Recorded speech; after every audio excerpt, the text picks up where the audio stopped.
Yes.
Hello, everyone. This has been a very busy night for us, and I apologize that we're late. So thanks for hanging in there. I would now like to call the December 10th, 2024 Longmont City Council study session to order. The live stream of this meeting can be viewed at the city's YouTube channel. It can also be viewed at the longmontpublicmedia.org/watch or on Comcast channels 8 and 880. May we have the roll call, please? Mayor Peck. Present. Councilmember Christ. Present. Mayor Pro Tem Hidalgo Faring. Here. Councilmember Martin. Here. Councilmember McCoy. Present. Councilmember Rodriguez. Here. Councilmember Yarbrough. Here. Mayor, you have a quorum. Thank you. Let's stand for the pledge. I pledge allegiance to the flag of the United States of America and to the republic for which it stands, one nation under God, indivisible, with liberty and justice for all.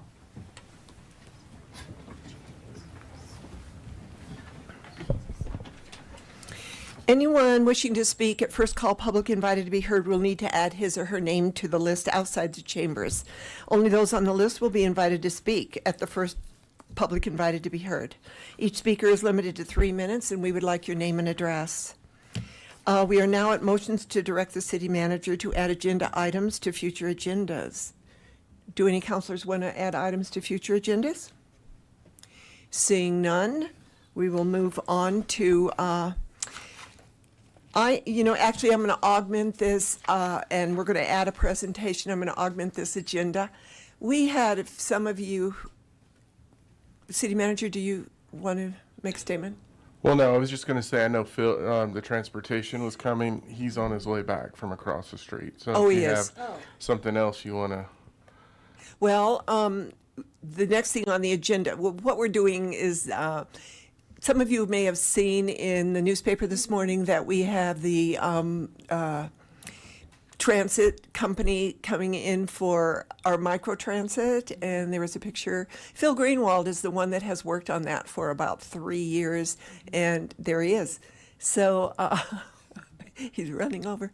So we would like him to make a statement and explain a little bit about it. And I personally am incredibly proud of our transportation department that we have this in our city now.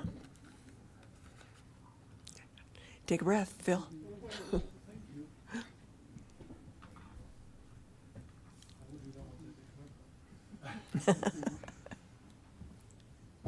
So, good evening, Mayor and members of council. Phil Greenwald, Transportation Planning Manager with the city.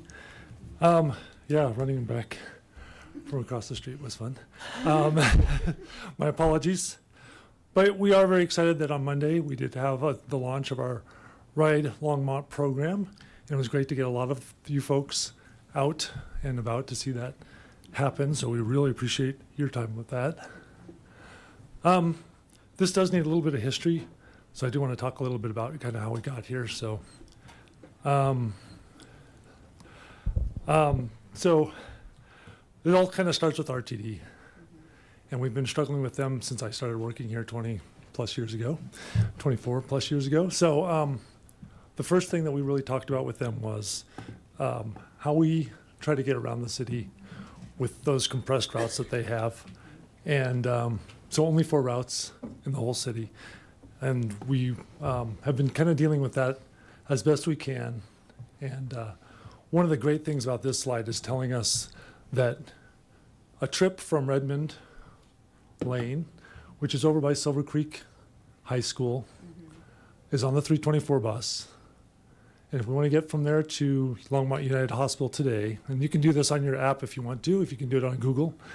If you want to do that today, it's going to take you 9 minutes by car. And so that's great. That makes sense. An hour and a half by bus. That does not make sense. And that's not the way I think you've been telling us that you want to operate in the city.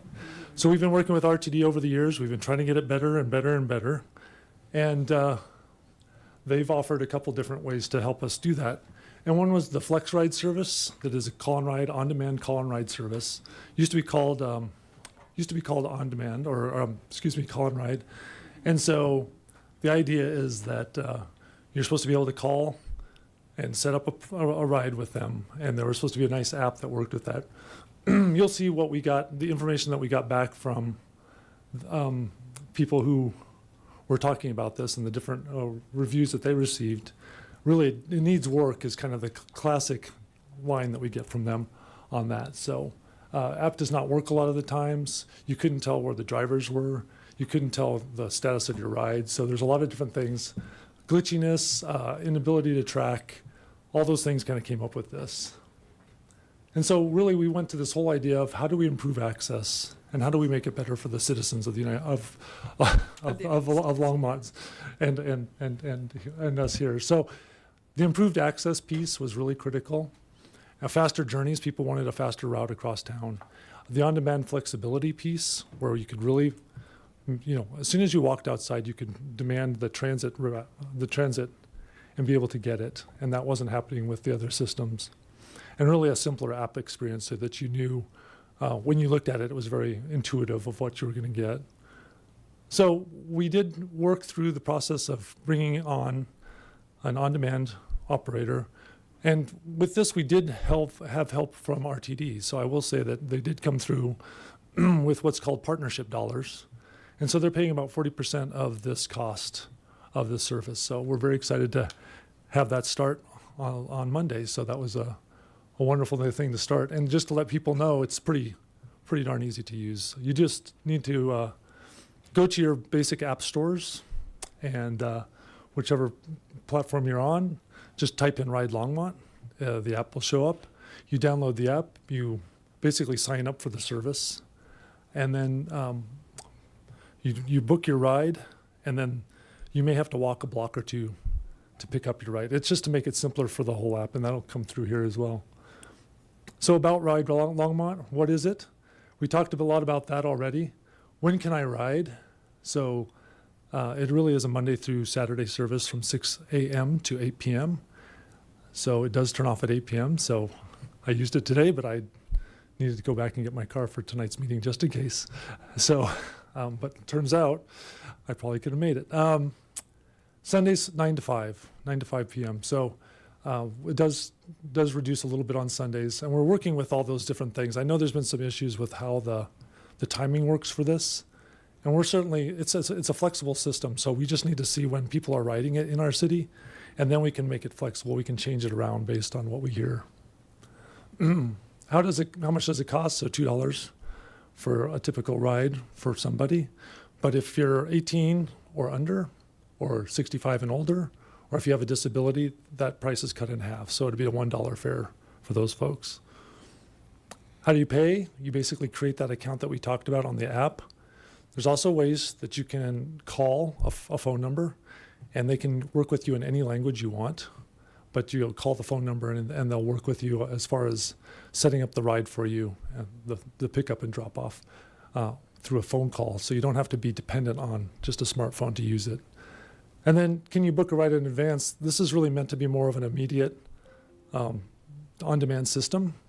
So we're really asking people that do the rides in advance piece that they please use the Flex Ride, because that's really a subscription service. And though it doesn't work well for when you need a ride immediately, it does really work well for subscription services, especially for students. So we're asking people to use the Flex Ride that is offered by RTD on that. And then why do I have to walk to meet my driver? We really want to cut down on those detours and the routing through. So we're really asking you to walk just a short distance to get to not a main, but an intersection of some kind, so the driver has an easy way of picking you up and getting back on their route. Who will I be sharing a ride with? Well, if there are other passengers heading in the same direction, you may be picked up, and they may be picked up with you. And I've had a couple of those shared rides. It's one other person with you, so it's not too bad at all. It's everybody's kind of talking to each other in the van too, so it's kind of nice. But it is something you have to think about if you don't, if you're not comfortable in that situation. You have to think that through, and also children. We're talking about younger children too. Anybody 13 years or older can ride by themselves, technically within the state of Colorado, but it is going to be up to the parent or guardian on whether that happens or not. So we need to be cognizant of that as well. And then our wheelchair accessible vans available, WAVs, or wheelchair accessible vehicles. And yes, there are 2 of our fleet of 6. So we've got 6 total cars. We've got 4 that have bike racks on them. So in the app, if you do request the idea that you want a bicycle, you can do that. If you always use a wheelchair, you can select that you're a user of wheelchair always. And so every one of your rides that you request, we'll make sure that we get the van accessible vehicle for that. More about the Ride Longmont kind of area of service. We've taken the municipal boundary and gone just a step beyond into our planning area boundary. And so that's the line that you see around the city there. It includes all the unincorporated parts of Boulder County that we have the enclaves. So we didn't want to exclude anybody from the system and have people jump over different parts of the city. So we're trying to serve the entire city there. And you can see the various places that we do serve. It's a lot of the high schools. We wanted to make sure we got those on there so people understood that. The Front Range Community College, the rec centers, the different high schools again, and then the Innovation Center. And one thing to point out is the mobility hub that's new out at Firestone and what's called the Firestone Longmont Mobility Hub out at 119 and I-25. That now serves the Mustang service. You've probably been by there and see that it's been rebuilt.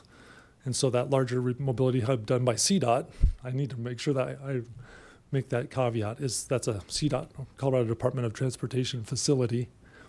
That service with the Mustang is available to us as citizens, so we can get out there if we need to and come back if it's before. They're going to extend the hours out there for the last bus. So if you're on that last bus, you will get home using the system if you need. So we're just asking, please ride Longmont. I really appreciated all the work that the city council members did to get that word out. So thank you very much to a number of you who really took the time to make sure this word got out. Great press in the newspaper. I think our vendor, who is via the other VIA we call them, not via mobility that's in Boulder County, but via the transportation services that's kind of worldwide.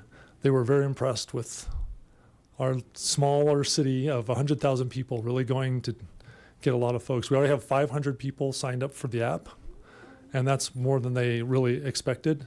And we've kind of started out slow. Yesterday we had about 30 rides total, or 30 people served, I should say. And then today we've doubled that. So if we can keep doubling it, that'd be great. So I'm certainly available for any questions if you'd like. But thank you. Do we have any questions from the counselors? Seeing none, I have to say, whoops, Counselor Yarbrough. Hey, Phil, how much is a gallon of gas? Well, depends on where you go, right? But it's almost $3, right? How much is a cup of coffee? I don't like coffee, but I think it's $3.50.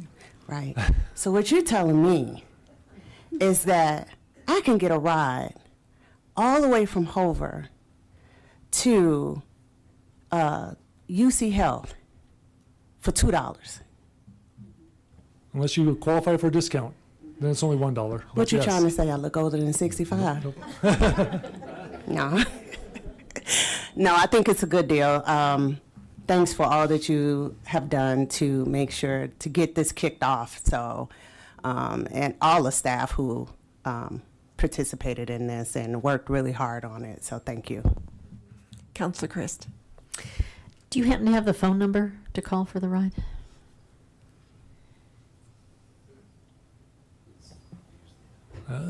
Let's see, I do on my phone, I think. I just have people that don't have smartphones. 970, I know. So, yeah, that's a little out of, I don't think we really concentrated on that part of it. 970-538-9097. And that is on the back of these vehicles as well. Yeah, and you'll see those through town, so it's nice to see the vans kind of moving through town. It's been exciting to watch the whole thing kind of progress. Correct. Counselor, Mayor Pro Tem Hidalgo Ferring. Thank you, Mayor. So, yeah, I actually do have a couple of questions. I shared this with members in the school district. We often have students who miss their bus and they are either absent. I've had a student whose parents would send an Uber. And it's like, that's a lot of money for missing the bus. So, you had mentioned that 13 to 17, they can ride with parent permission. There were some questions that were asked about under the age of 13 with parent permission. Technically, because of the rules of the state of Colorado, technically they cannot ride alone under 13 years old. But yeah, I Okay. don't know how that works. And so then my my follow-up question, because I did have a follow-up to that in case that was, the answer was no. If the parents rode with them to school and did a turnaround, could that still count as that one trip? Or would it have to be considered 2 trips? No, unfortunately, you do have to count that. We do count that as 2 trips. Got So you it. do have to take the vehicle to the school, and we've had this happen a lot already, where the parents are just trying it out with the kids and just seeing how it works. They've been Okay, very excited good. about this as well. Yes. So they're doing the trip from home to school, and then they'll get out, basically request a ride, and it's usually the same person, right? So they just go across the street, or they sit there and they just walk over to the van again after Got they it. let their kids off. So yeah, there's a way to do it, but it has to be 2 separate trips. 2 separate trips, okay. Yeah, I mean, in the event of missing a bus, it's not a daily occurrence, so I'm sure that's could be fine. And then the other piece, I did see that there's a drop-off or a station at Skyline. And is that, what was that? Is that a drop-off? Is that a, Well, from the map, go back to the map. We're really just trying to identify places we're just trying to identify locations that are key destinations for most of our people in the city. Got that it. aren't named with a brand name. So we show Skyline on there. We show Longmont High School, and we show Silver Creek. We also show the Okay. Innovation Center, and we Yeah. show New Meridian High School. So we're trying to show these places that we think kids will go, but it's not to say that those are the drop-off locations or the pickup points. That's to say Yeah. that the whole city's included and these places are included. So, yeah, and I think, we do get a lot of residents going to Walmart, so that, somewhere further north, that might be, just something to kind of keep an eye on. And the youth center, which is close to, it is close to Skyline, but, if youth are getting dropped off, So, And we've popular. made a major effort to get information out to the youth center. perfect. And unfortunately, we can't get into the high schools without having an electronic copy, so we're working on a way to get into the school system as well. But that's Okay. going to be you helping Yeah. us out with that. Thanks. Already have so ideas. just to clarify, there are no fixed stops, Okay. like a bus stop. Yeah. You can go anywhere you want within the city, but these, looking at future uses, these may be the most used routes, is what we are anticipating. We're just trying to say that Yeah. these are great destinations within the city that people should think about. If you're using Right. any of these destinations as part of your trip, think about using this as getting there. I know parking has come up a number of times in a number of these places Right. during my career here. So it's always good to say, if you're having a problem with any kind of parking, we talk about downtown, and we've had issues with, perceived issues, I think, of parking. And so use this service to not have to find a parking spot and just Right. get to your job or your school or your appointments. It's just another way to address all the traffic in our city. Thank you so much. This is really a step forward in Thank helping you. our Thank you residents. again.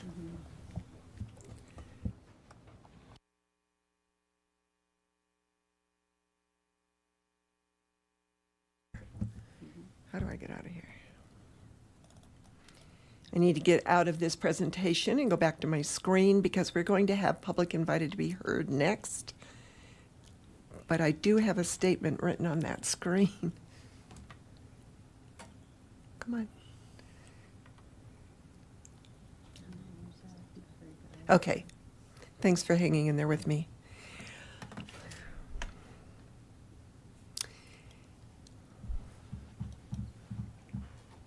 Oh dear, it didn't come up. So before we have public invited to be heard, I would like to make a short statement. I think that there was some misinterpretation on last week's meeting that Councilor Martin was going to leave after the December 3rd meeting. But that timeline by council was only to have her come back in person if she was going to continue to be on council. We had just removed the remote control, virtual attendance. So as you can see, Councilor Martin is here in person. And the reason I'm saying this is that I've had a lot of emails forwarded to me about a special election. According to our charter, which we have to follow, she is still on council but will leave as of December 31st. So that does not trigger a special election. Per our council, that triggers an appointment. So if anybody's here wanting to say we need a special election, per our charter, we cannot do that. So with that, I'm just going to open up again, first call, public invited to be heard, and Lance Whitaker is first on the list.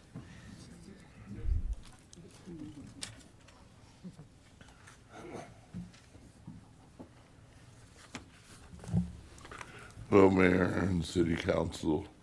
My name is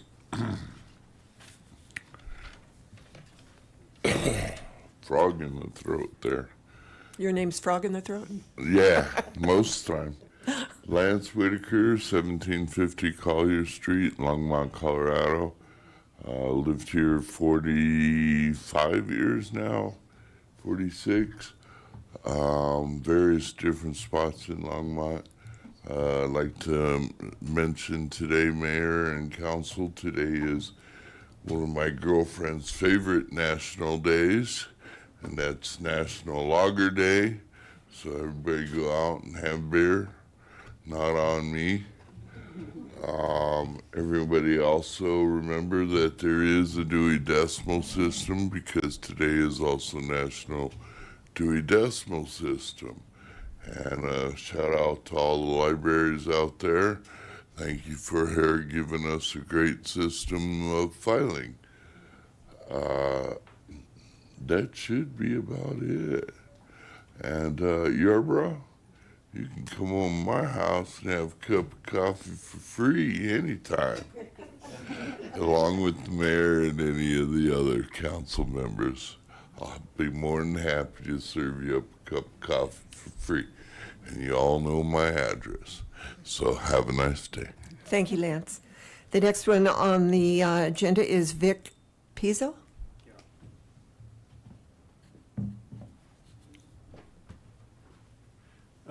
Hi, thanks, Governor, Why, thank you. well, I'm getting ahead of myself, yeah. But anyway, Mayor Peck, for clarifying this, what how you are viewing this situation. But I want to make sure that the city council understands that this doesn't look this way from other, from the outside. We were told very, I don't know, okay, not in a total promise way, but it was stated that, Councilwoman Martin would be leaving on the 2nd or 3rd, something like that, and that there would then possibly be election or whatever after that. Well, that's now all precluded. Now, this is one thing I want to really impress upon you. There's the ancient Romans had this picture of something called opportunity. As a woman with this big knot of hair on her head, and she'd run by real fast. She was like an Olympic runner, and you either grabbed it or you didn't. If you missed it, you're out of luck. And credibility is a lot like that. And you are jeopardizing credibility with these kind of situations here. Now, it may be legal and all that, but it just doesn't seem right. And I think you people need to be thinking about that. People are getting really upset about this kind of stuff because it comes across as underhanded. You need to know that. That's all I got to say. Thank you. Bob Colts.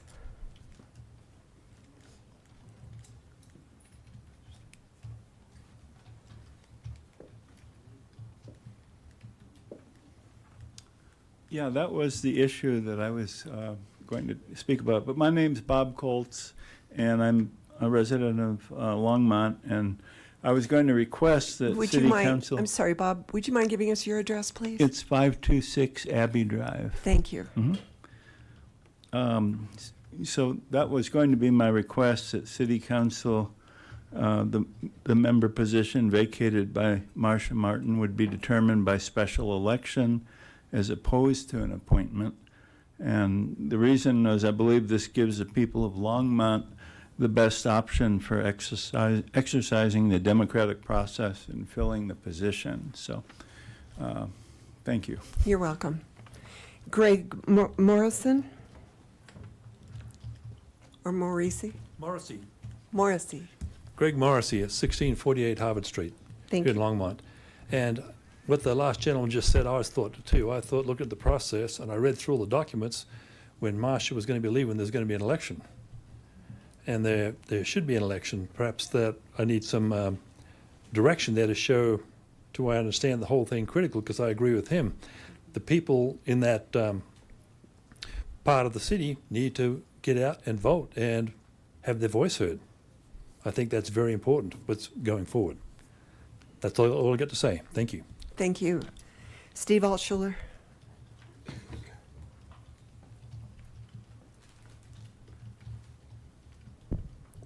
Good evening. Steve Altschuler, 1555 Taylor Drive. I want to talk about this also. For one thing, I would like to throw my hat in the ring to be considered to take the position for Marcia Martin. I do live in Ward 2. With the last election that we actually did have, I was the next highest vote getter of people that ran for office. So I think that would be a reasonable claim on my part to be appointed to the position, since that was a vote of the people. I want to point out kind of what they were saying also about transparency, because I was here July 23rd when there was over a half-hour discussion about whether there should be an election or whether there should be an appointment and how this should be operated. The city council went to great lengths to look at the calendar. There's probably a 15-minute discussion about which date can we give Marcia the final time to decide if she will be on the board, on the council or not, and not have to do an election.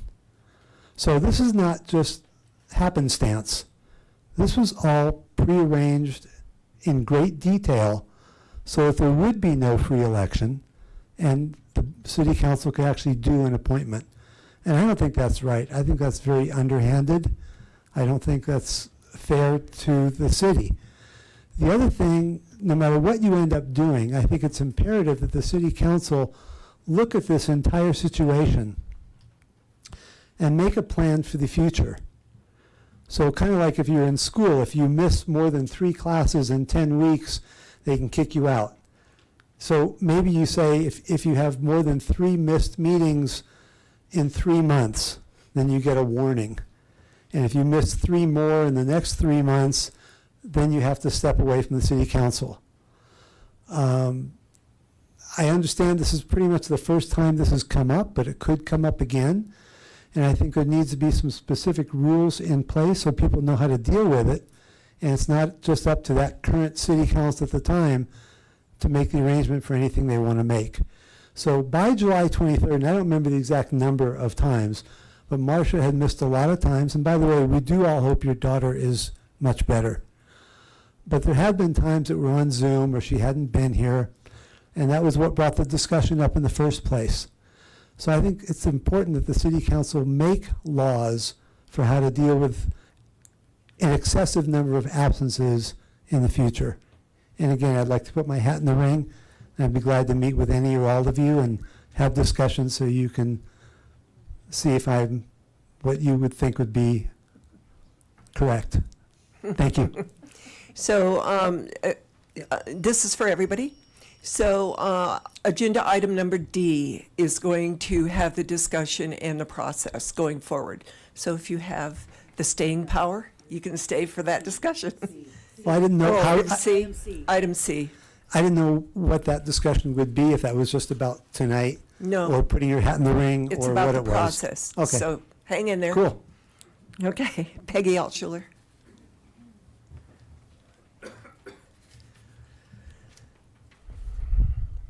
I'm Peggy Altschuler, 1555 Taylor Mountain Drive, and I'm going to sound like a broken record because I'm here to say the similar things as those that have come before me, but I do strongly believe it's of utmost importance that the people of Longmont have a choice in the matter on our city council members.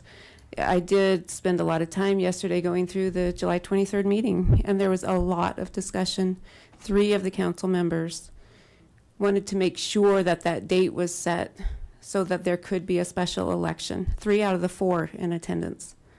2 of the 4 were concerned that the Ward 2 had not had a vote outside of Marcia Martin, at no fault of her own. She ran independently in 2021.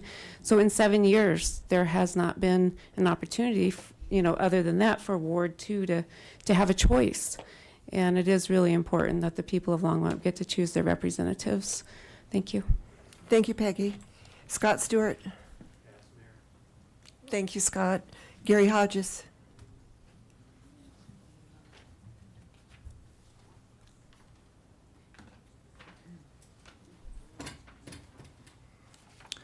Thank you. Gary Hodges, 2148 Stewart Street.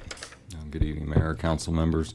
So tonight I'm also here to speak about the likely upcoming council appointment. Everybody's referenced the July 23rd meeting. My notes have a meeting on the July 16th pre-session meeting. So maybe I'm wrong on that date, but it was at that meeting or after that meeting where we all believed that this situation had at least been resolved so as to ensure a special election. That's certainly the impression I came away with at that time. But here we are staring down an appointment. Well, it won't come as a surprise, but many in Longmont believe they are not well represented by the current council. It's against this reality that I'm framing my comments here tonight. So I'd like to challenge council by challenging each of you to consider appointing a person who won't merely bolster an already solid council majority. So recall at that previous meeting, there were several council members who spoke against the idea of an appointment, primarily because of the credibility hit council would take, and I think they were right to be concerned about that. So I would offer that appointing a person with an alternative mix of political views than the current majority is not going to change the outcome of any votes, but it will be seen as a credible selection. So ideally, individuals considered will be active participants in our city. This might come by engaging in city activities or operating a small business, property ownership, or maybe providing housing through rental properties. There's a number of ways someone might demonstrate this. And considering all of this, I suggest Steve Altschuler is an excellent candidate to fill this position. So he checks numerous boxes, and no one would be able to accuse this council of appointing a person who is aligned with the prevailing makeup. It would also be an equitable move that gives voice to so many in this city who are often sidelined in discussions and decisions. So those are my comments tonight. Thank you. Thank you, Gary. Kathy Reeves?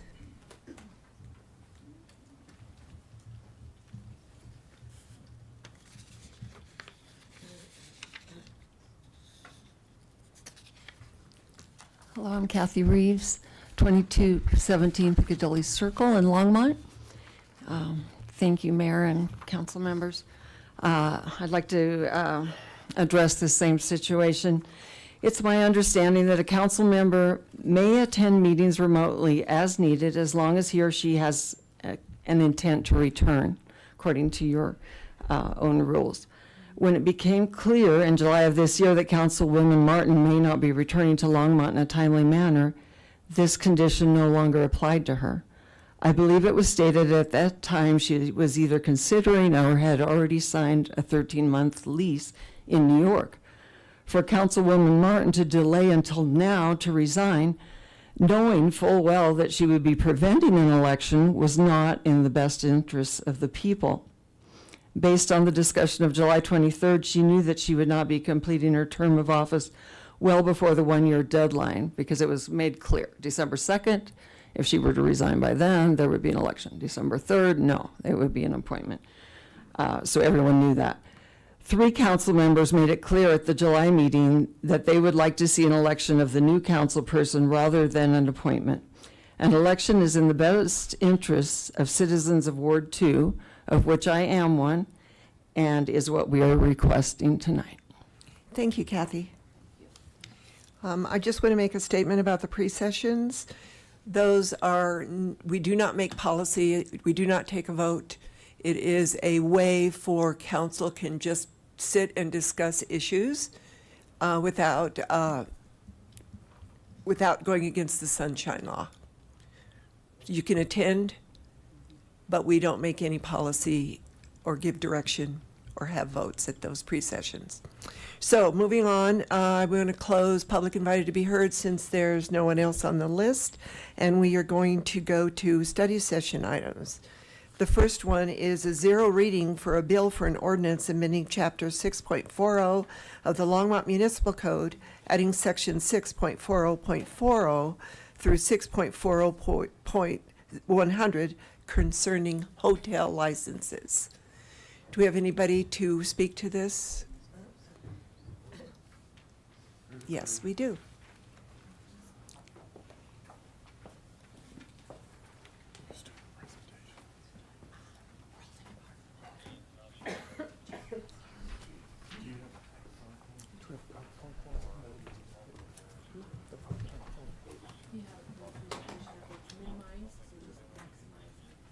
Which one is it? I can't see. The right one, there you go. That one?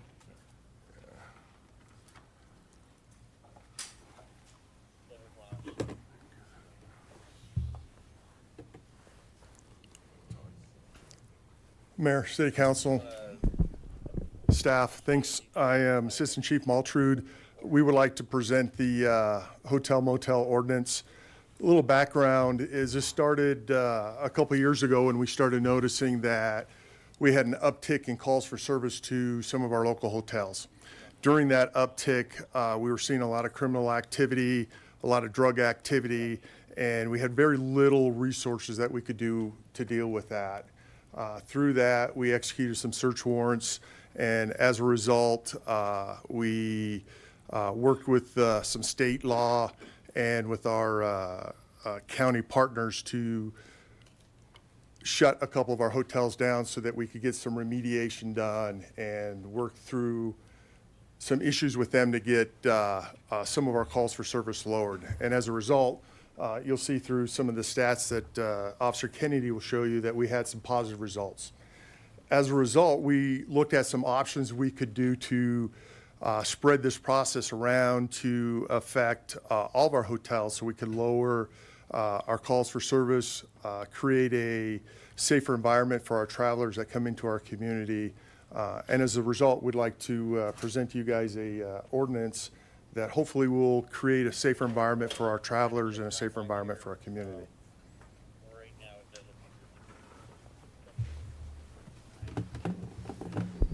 I'm much shorter. Good evening, Mayor and City Council. I'm Elizabeth Lorena Mills, one of your senior assistant city attorneys. And what we've brought to you today for consideration is a zero reading on an ordinance for your feedback. Do you want us to proceed? And if so, what should we do?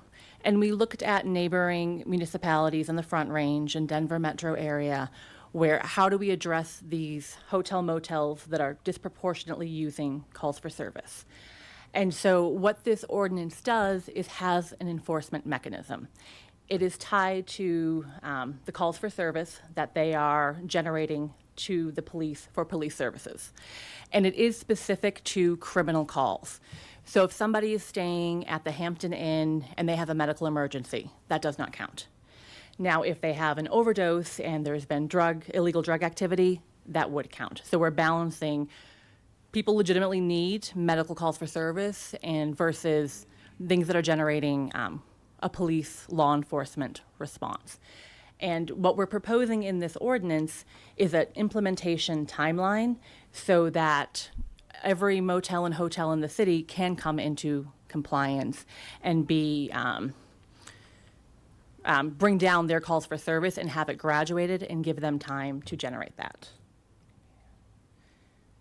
It would be an annual licensing requirement. It would be done through our city clerk's office, and our police department would be reviewing the applications to see what are their calls for service and are they participating in our crime-free hotel motel program. We have a voluntary program right now that we'll hear a little bit more about that is generating real positives for the community. And there are other things that their expertise would share with the hotel motels that helps bring down their calls for service and make it a safe environment for everyone who's in Longmont, whether short-term or long-term. Dave.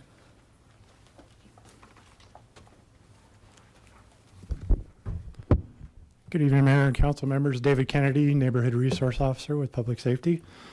So the data that you're looking at here is a 6-month window in time comparing what these two properties looked like before and after working with these two properties in the crime-free program. So what you see there is a comparison in data between 2022 and 2024. And the reason that we jump back to 2022 to compare data is because back in 2023, if you remember, is when the two hotels were shut down due to meth contamination. I believe the Super 8 was shut down in October and Lamplighter in May. So as you can see, there's been a significant reduction in police calls for service since that time when we compare those two 6-month data sets. About 43% at the Super 8 and 78% decrease in calls at the Lamplighter.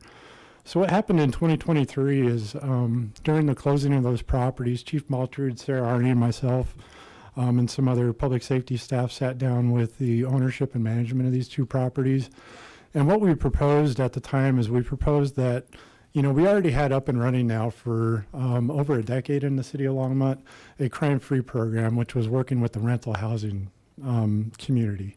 And it had also been very successful at decreasing police calls for service over that last decade. And so the proposal was to roll out a similar in nature program with the hotel motel industry with the hopes that it would decrease calls for service. So the 24 data that you're looking at is a complete picture of time in which we have been working with those two properties. Both these the ownership at Lamplighter and the management of both of these hotels both agreed to work with that program. And since that time, every time there's a police, fire, or code enforcement call or animal control call at the property, what my job is now is to communicate what exactly that was in nature to the management, so they're number one aware, and if there is a problem that needs correction, they can go ahead and have that guest move out, and you can see the decreasing result. I would like to bring council's attention to that 80 number there on the Super 8, the 80 calls for service number. What that number is what I like to call a raw number. So when we run our dispatching CAD data and I run those two dates, that's the raw police calls for service. And in other words, we've responded 80 times in that 6-month period. But one thing that public safety really felt was not fair is that we understand as an agency that not every time the police go to a property is it necessarily a negative generator, right? There's actually positive generators on occasion when the police are there. And so nothing about this proposed ordinance would be something that we're interested in trying to deter or discourage anyone who's in management, ownership, or even a guest from calling the police when they do need help.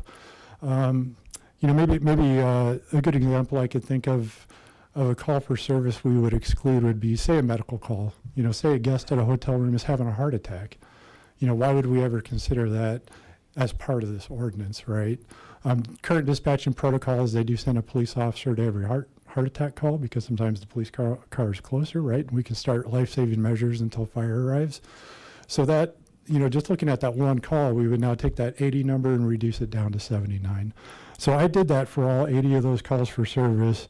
And from that 80, the reduction, it actually went down to 43 calls for service that were actually crime-related.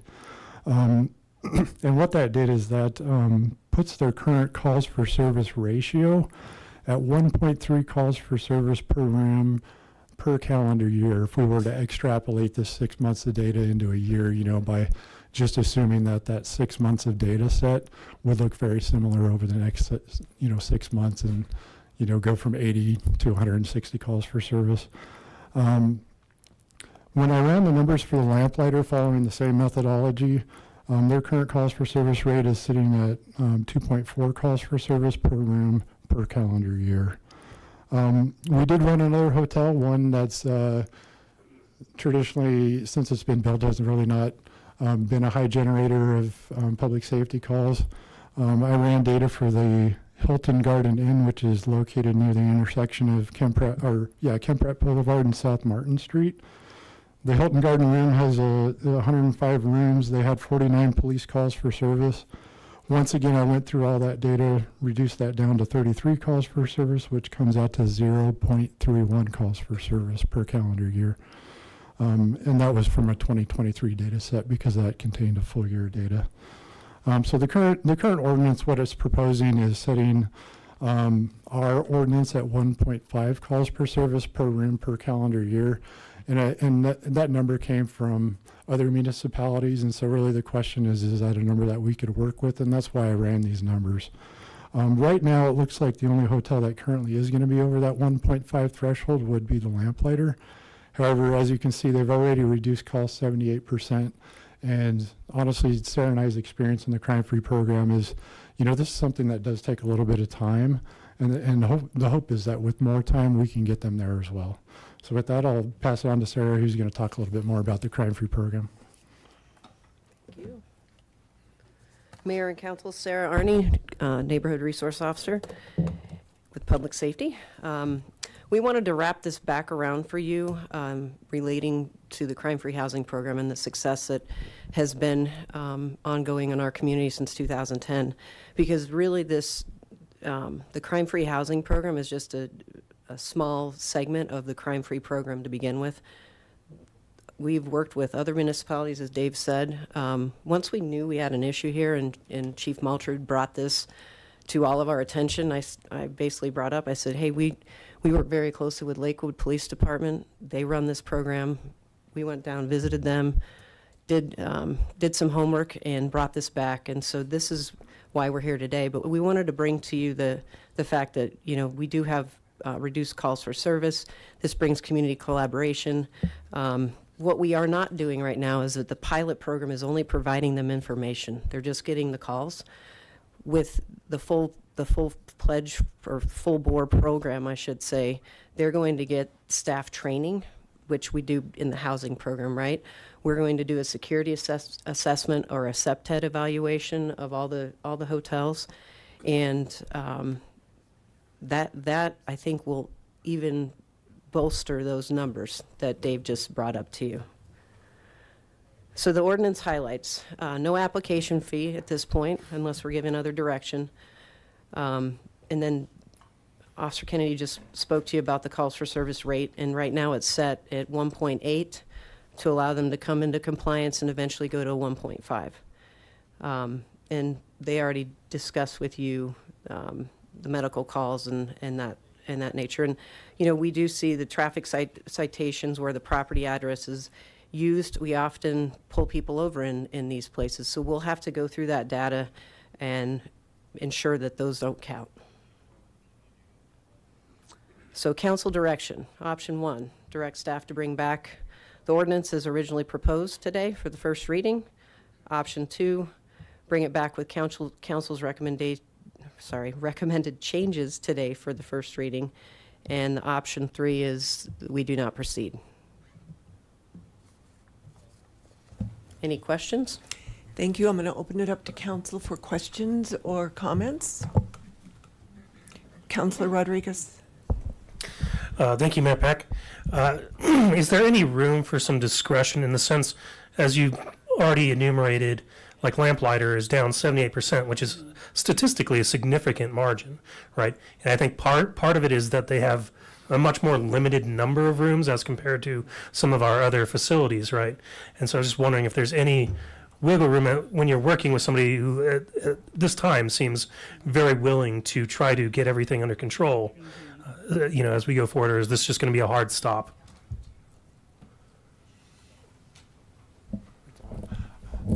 So I think the idea behind setting it at a per room basis hopefully addresses some of those. Certainly not all. I do understand your point. But by keeping it per room, like we look at the lamplighter, it only has 23 rooms, and you compare that to the Hilton of over 100 rooms, right? It wouldn't be fair to just say put a blanket call for service on each property, because the only way we could really make it fair was to do it per room. Right. So kind of held everybody to the same. I think. One of the intentions is to be a collaborative process. So we are providing that if they are working with the crime-free housing program and they're moving in the right direction and taking seriously the recommendations, it isn't a, city clerk shall pull the license. There is discretion to allow those businesses that are working on the program to keep in compliance, as long as they're working on it. Okay, that's exactly what I was kind of trying to get at. And then one other question I had was, there was a list of the calls for service that would constitute being counted, right? And some of them I thought were maybe a little on the margins, such as if a fight happens on the sidewalk adjacent to a hotel, that one of the people in the fight may be a guest of the hotel, and maybe the other party is not. This comes to mind, for instance, in areas where there are late night establishments. Such a one example would be, say, I think it's called the Candlelight, and it's right next to the Buffalo Wild Wings, which is one of the later opened establishments in town. And there's not necessarily all the time, but there happens to be fights in the parking lot and adjacent, could be on that property. And so I was just wondering, will there also maybe be some discretion as far as, like, it's not something that could really be in the management's control necessarily, but it still happens on their property? Yeah, one thing I noticed when I was looking at the data, because it really does require, if somebody is beyond the 1.5 when we run that initial just raw number, that's going to require a staff member to actually go in and physically look at every police call for service, because you're absolutely right. And I'll just use the Hilton Garden Inn as an example. So they back up to the St. Vrain Greenway. And so a lot of those calls that I was excluding from the property as counting against the property, if you will, were calls for service that had nothing to do with the actual property itself. It was problems that were occurring on the Greenway. The reason dispatch uses the address is because the Greenway doesn't have an address, right? And so what they do is they just use the closest physical address to wherever that call for service is, and it just so happens to be that there's a hotel sitting there right next to the Greenway, right? So, yeah, it could look, on its face like something serious happened. It'll show their address. It'll show there was an assault that occurred and somebody got arrested, but it has nothing to do with the hotel. So that's why it's going to be very important for staff, if we do go over that threshold, then they're going to have to do a review of every police call for service and then come up with a true picture. Because if they do get called in for a hearing, then it's going to be incumbent upon that officer to show proof in every one of those calls this was related to the property, and not just some, extraneous thing, that happened elsewhere and just happened to fall on this address. Okay. Yep. And we also see that currently with the data that we have for the crime-free housing program. A lot of times, an incident could happen in the parking lot, an incident could happen, a traffic accident, right? So we go through that data as well, and that is where, management, there's nothing they can do with that, right, for the most part, so. Okay. Thank you. I would say that, just kind of to my fellow council members as well, just to wrap it up so I don't have to make any more comments on this item, that I really did actually appreciate starting with the no application fee, especially because we have a number of establishments, and I think, it will create more goodwill with them in the beginning stages of this program. And having my questions answered on the calls for service ratio, if you will, really helped me push me towards supporting moving this forward. So with that, back to you. Great. So what you're basically saying is that you would like them to move forward with this? That's mine. That's yours. Okay. Okay, and you went down. I have one question. When you were discussing this, did you discuss the possibility that perhaps a hotel will stop calling for service with the fear of having their license revoked, so that you end up with less calls? They look good, but they really needed to call. So, Madam Mayor, one of the things that we realized when we started communicating with Super 8 and the Lamplighter was the first thing that we got from the owners or from corporate from Super 8 was, we didn't know this was going on. Oh. And I think the big thing is not that the calls for service are being reported, is opening that line of communication. Okay. And with Crime Free, what ends up happening is they're now communicating directly with corporate and the direct manager of Super 8. The owner of Lamplighter doesn't live in Longmont anymore. She now gets a copy of what's going on at her hotel. Okay. And this now, this isn't, what we tried to create with this wasn't an us versus them mentality. This was a, how can we work on this collaboratively together and open up that line of communication? And this is what's going on your property. If you engage with us, we're not trying to count we're not the bean counters to say, oh, you're 1.51 over. It's okay, you're reaching this threshold because these people are also causing damages to your property. They're lowering because no one wants to stay at that property where it's the problem property. Correct. Where you collaborate with us through crime-free assessment of your property, through working with us on how we can work through some of these problem tenants. We can make your property more inviting for people to come to.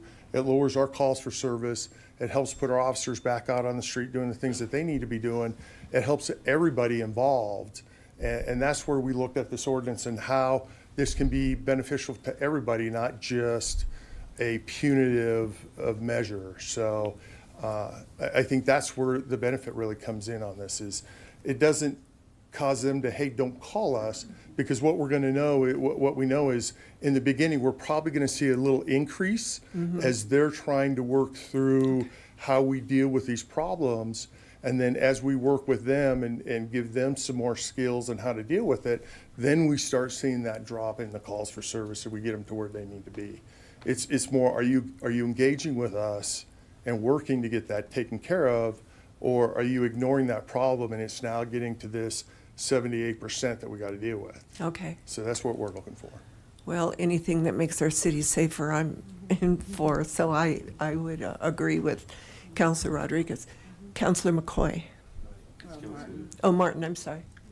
Thank you, Mayor Peck. I just wanted to clarify, too, that the call for service does not have to come from the hotel management. The call for service is typically going to come from a guest, right? Or somebody interacting with a guest. And the program just gets around to the hotel management, which it otherwise might not do, and they wouldn't have known. Because I heard it stated a different way, or possibly another way, and I just want to clarify that. But that's how it works, correct? Correct, just like our crime-free housing program. Yes. All right. Thank you. And jumping in from the crime-free housing program, we're obviously part of that with the Housing Authority. And so, yes, 99% of the calls are actually driven by residents. We get the reports, and then we work with the crime-free in terms of what we need to do. And I think the numbers, when we talked about this program, really mimic that. Right. So it's closing the loop, making sure the loop gets closed. Correct. Thank you. But Sarah, your comments about the fact that management did not even know this was going on, I think was very pertinent. It wasn't you, Sarah, sorry. It was the ownership. The ownership didn't know that was going on, so. Yeah, Closing so, that loop, because they can't come in and fix it. If they got a bad manager, and that was part of the problem with the Lamplighters, they had issues with their management, and she didn't know, and that's a huge reduction in the calls for services. They got a manager there that's now a manager. exactly, and that, Helps. and I was familiar with that, so that was the point of my question, is that. So thanks for giving me the higher picture.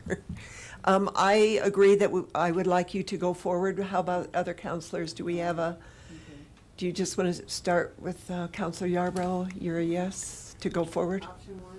Option one. Option one. One. Oh, yes. You have your direction. We all would like you, option one.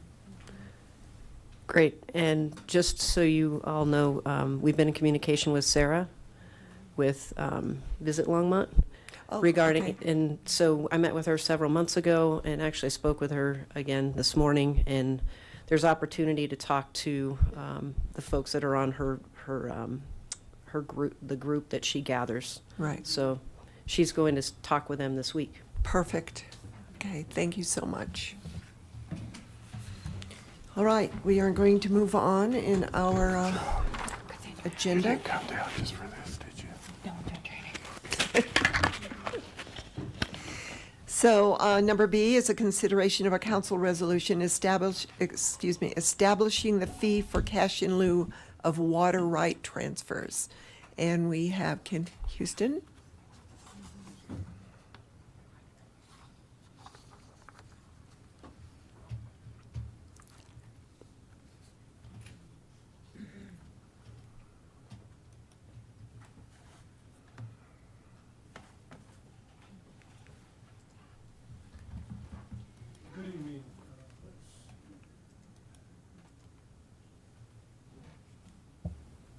Good evening, Council, Mayor and Council members. My name is Ken Houston. I'm the Water Resources Manager, and also tonight, helping me back me up is we have Wes Lowry, our Senior Water Resource Analyst, as well as Roger Lang, Chair of our Water Board. Tonight, we wanted to bring before you our cash in lieu of water rights dedication program. We have a few small changes that is being proposed, and we wanted to bring that to council before we actually brought a resolution forward. Let me grab that. So really, the purpose tonight of our presentation, one is just to provide the public with a summary of what the cash in lieu fee is, and to summarize the history of that cash in lieu fee.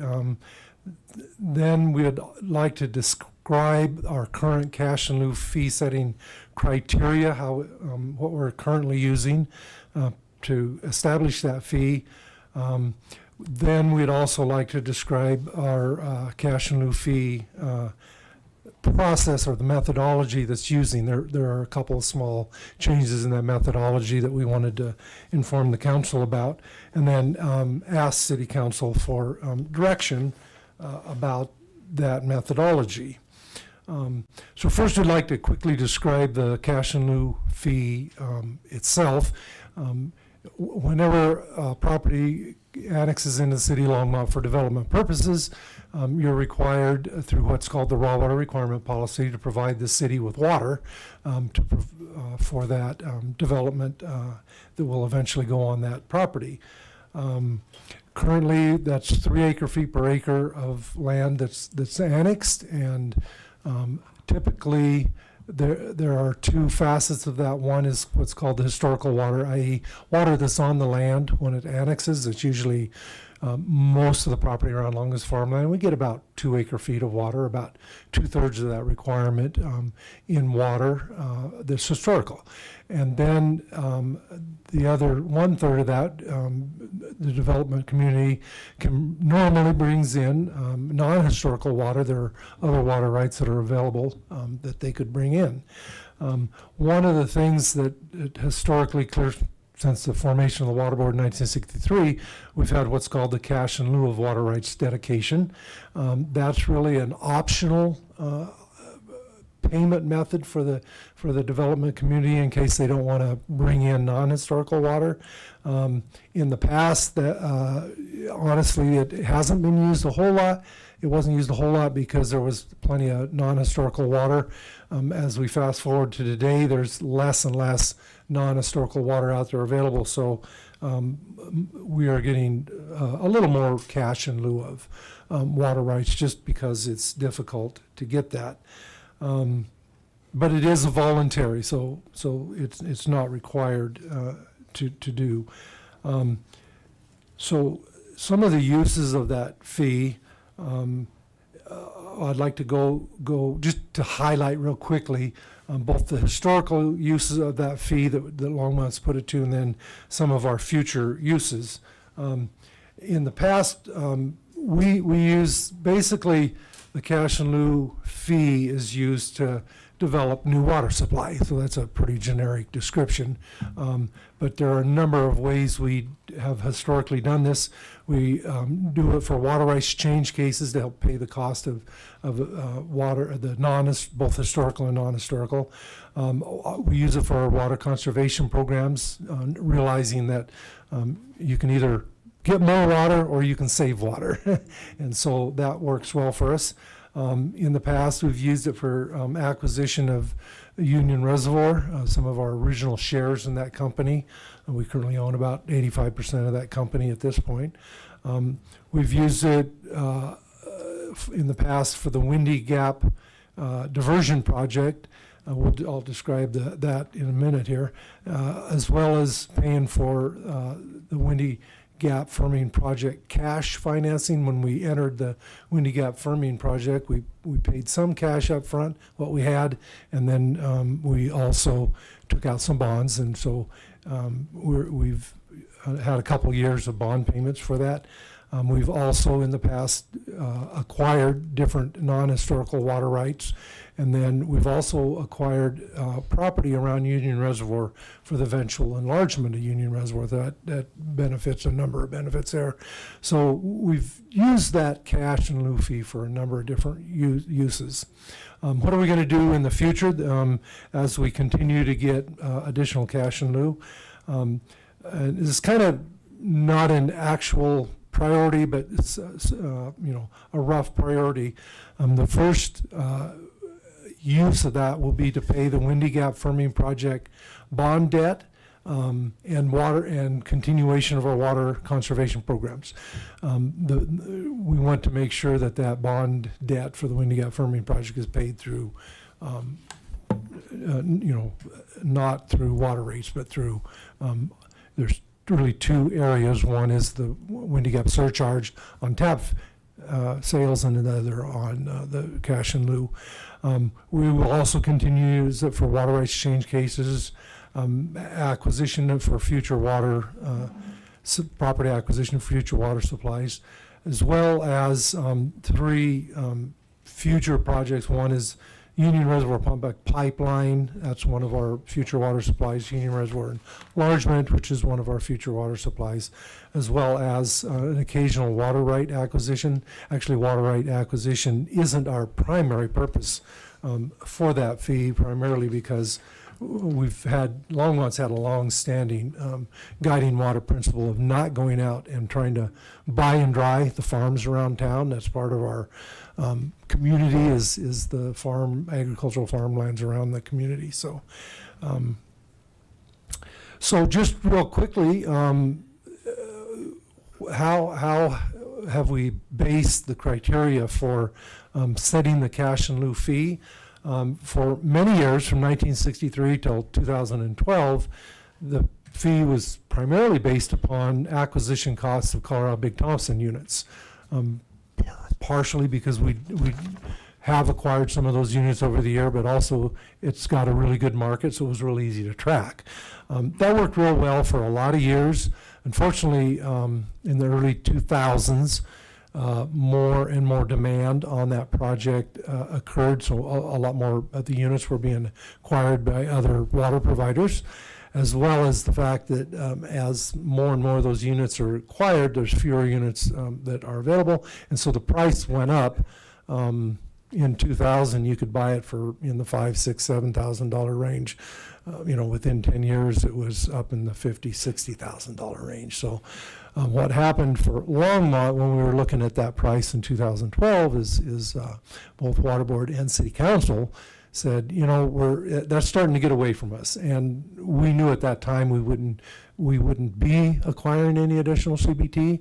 So working with City Council, the Water Board came up with a fee that basically from 2013 to 21, we based our fee on the development of new water supply projects. And that was a litany of some projects, some of our future planned projects, but also at the time, the Windy Gap Firming Project, but it was the Windy Gap Firming Project alone.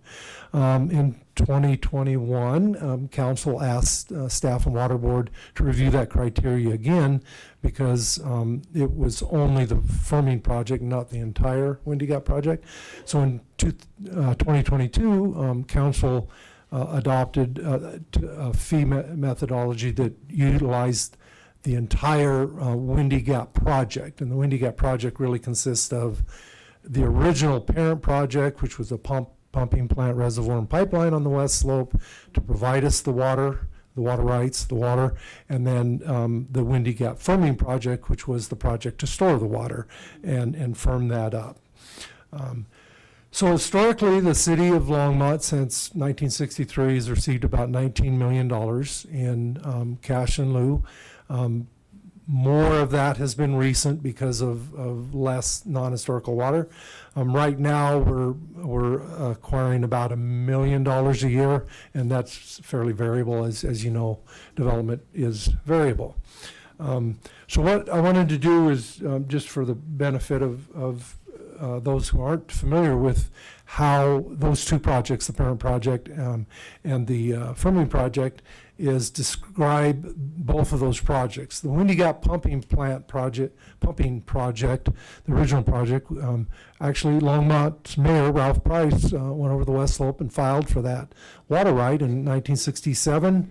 In 1969, 6 of the Northern Front Range cities went together, formed a sub-district through the Northern Water District, worked on that project and finally broke construction in 1981, finished it in 1985.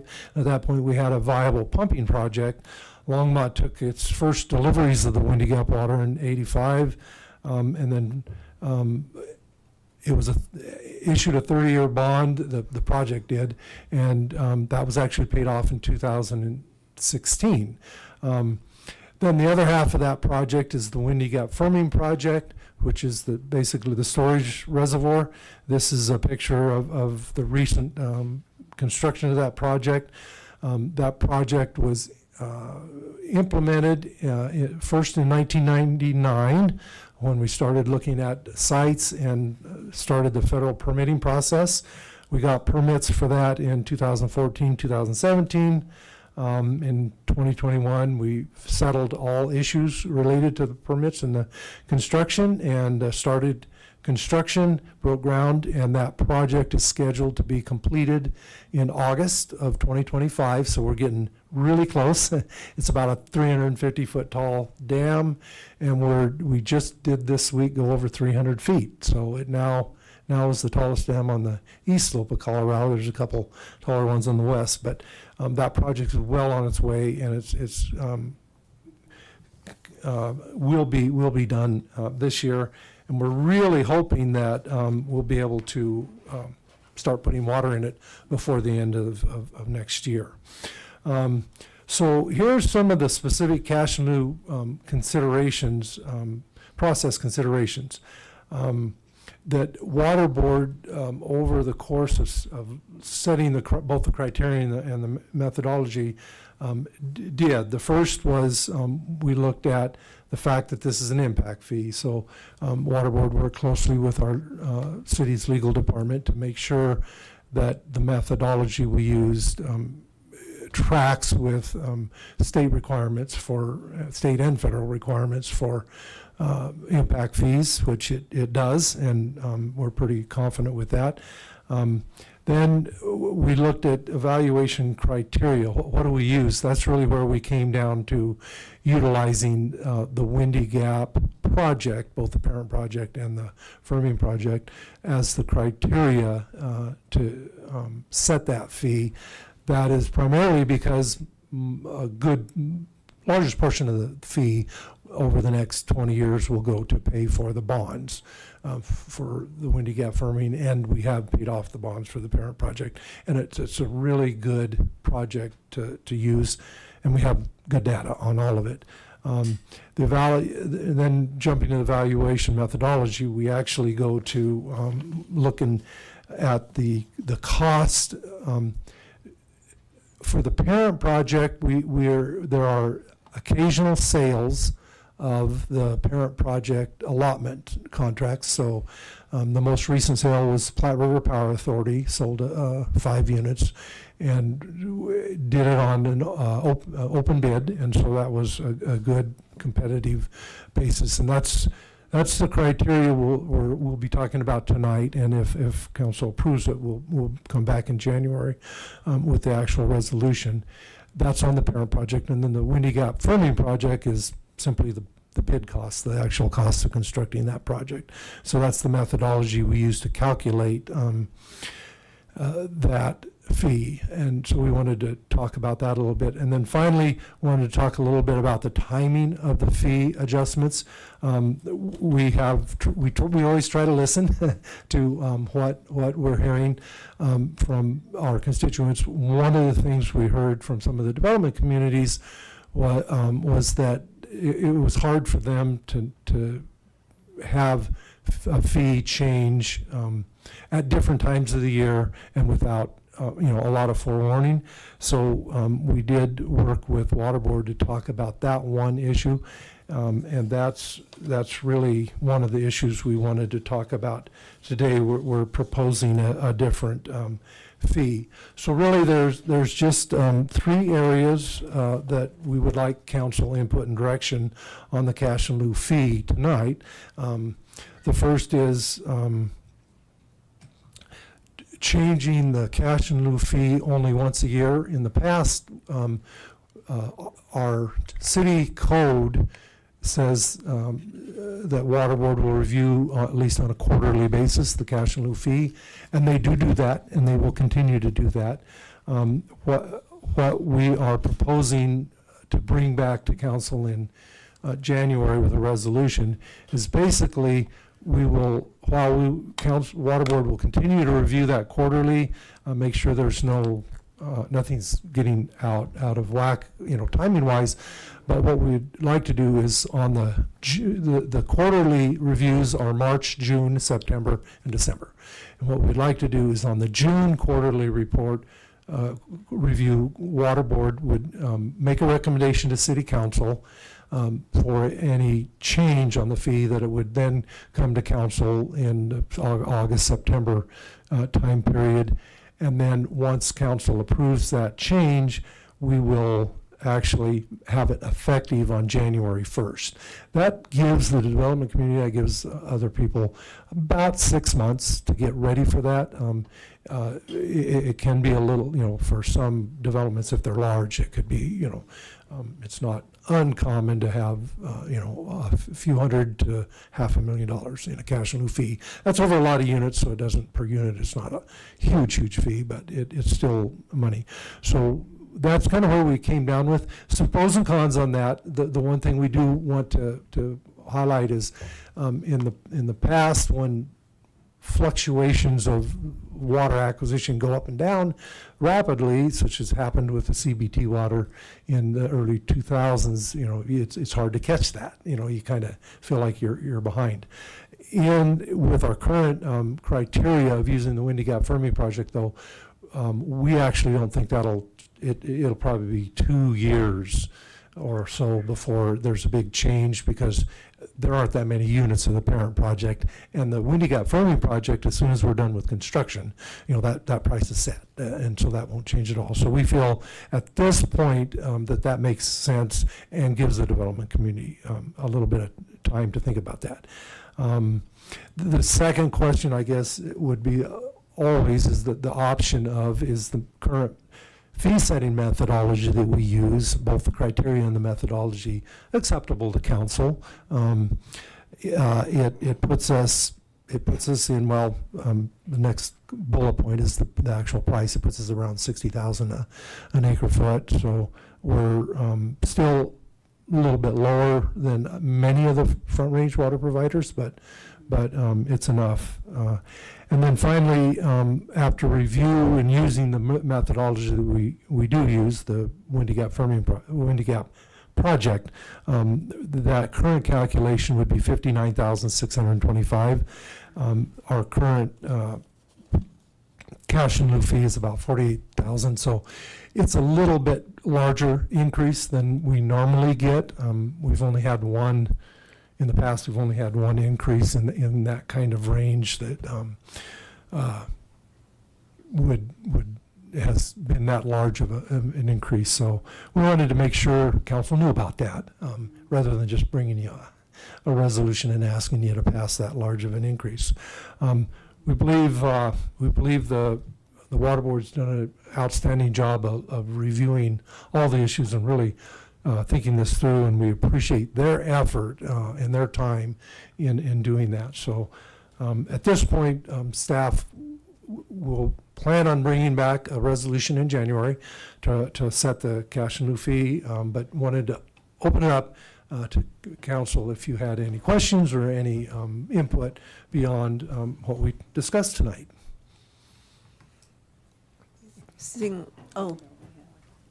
Councilor Rodriguez. Thank you, Mayor Peck. While the development community may not love the increase, I know one thing that the development community would love is the concept of certainty. They generally can make a lot of things work as long as it's a certainty, right? And so I'm definitely pro going toward once a year evaluation, whether we raise it once a year or not. As you said, it could be static for a couple of years or so. We'll see how that goes as the market continues. And that will, because if there's uncertainty, as you can imagine, sometimes that'll make a developer go back to the drawing board. Adding time to the project, adding time to a project means adding a lot more cost to the project versus the certainty of the increase in the cash in lieu fee. As far as the methodology, I think it's very similar to what we had, and it still stands to reason as far as, very logical and straightforward and fairly easy to calculate. And as far as the actual cash in lieu fee increase, as you stated, it's still below generally a lot of our neighboring communities, so I find that acceptable as well. So I'm happy to say that I support going forward as written.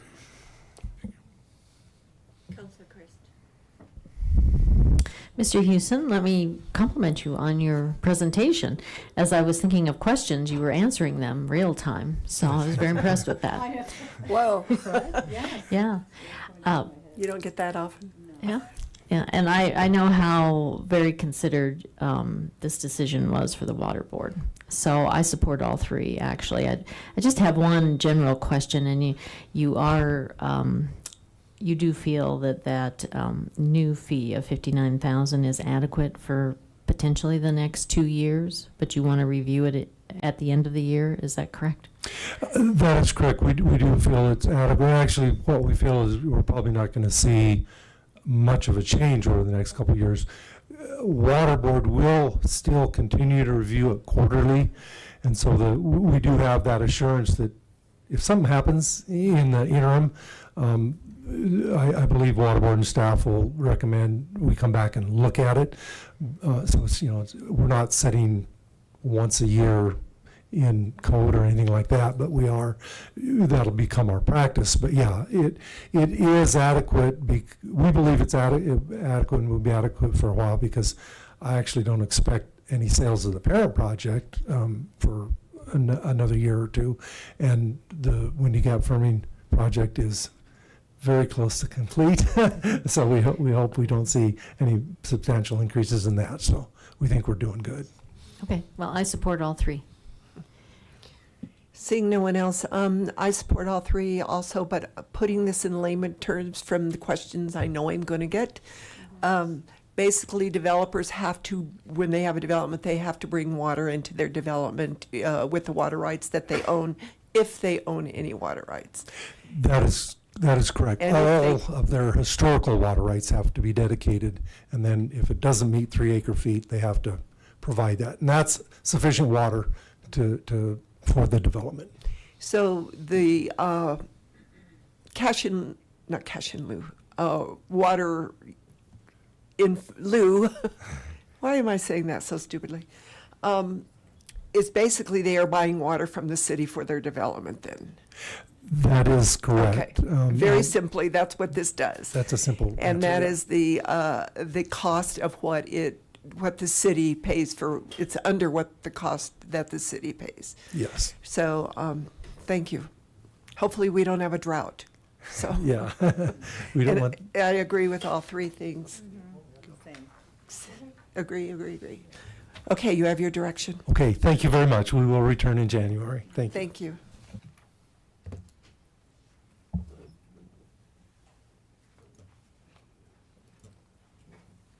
So now we are, and I see everybody has stayed. You haven't left for this discussion. So the next one is our city council candidate selection process and schedule for consideration. And I welcome Dawn Quintana, our city clerk. Councilor McCoy. Thank you, Mayor Peck. I'm just going to suggest a possible conflict of interest in this setting. I think that if we're picking a selection, getting this information, I think it would be reasonable to ask the Ward 2 council member to step aside. So according to our rules of procedure, the council person can recuse themselves, or it can go to a vote of the majority vote of council. So do you want to address this, please, Councilor Martin? Yes. I would not like to recuse myself because I can't imagine where my conflict of interest would fall, but I am interested in the discussion and would like to have a few words to say in defense of the council, who I feel has been unfairly represented by the public in the discussion so far. This discussion is about minute details of process that will not be undertaken until I'm no longer on the council. So it has nothing to do, I will have no say in the execution of the process, and I will certainly have no vote on the selection of the council. Therefore, I would like to sit here and listen, because I feel like asking me to leave the room somehow implies that I did something wrong. And a council member always has the right to resign when their circumstances force them to make a different decision. I love serving on the council, and I love Longmont, and it is the second worst thing, having to leave my seat early, that could have happened to me. And the reason that I'm leaving my seat early is the worst thing that could have happened to me. So one thing I would like to say is that the council has not been underhanded. Councilor Martin, this is just a yes or no, so we can move on to the discussion. Well, I won't recuse myself. Okay. Does anybody want to make a motion to have it recused? I won't second one, but. Yep, we're going to wait a minute. So our city clerk will start the discussion when Councilor Mayor Pro Tem Hidalgo Ferring comes back, and it'll be probably a pretty short discussion, but I think we'll hit all of the major points that we need to make.